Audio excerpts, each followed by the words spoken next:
பொங்கல் திருவிழா நடந்ததுன்னு சொன்னாக்க அப்போ வந்து தாழ்த்தப்பட்ட மக்கள்லாம் வந்து வீட்டுக்கு கூட காசு வாங்குவாங்க. அப்போ வந்து கும்பிட்டு காசு வாங்குவாங்க. அவர்கிட்ட வரும்பொழுது வேஷ்டியை இடுப்பில் கட்டக்கூடாது, கும்பிடக்கூடாது அப்படின்னு வெத்தலை பாக்கில் வச்சு காசு எல்லாருக்கும் கொடுப்பாரு.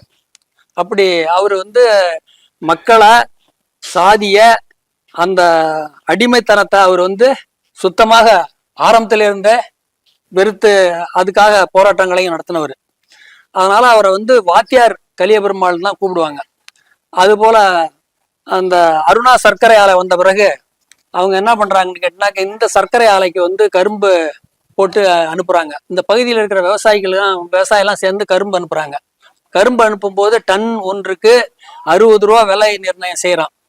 அப்ப 60 ரூபா கட்டுப்படி ஆகாது அப்படின்னு சொல்லி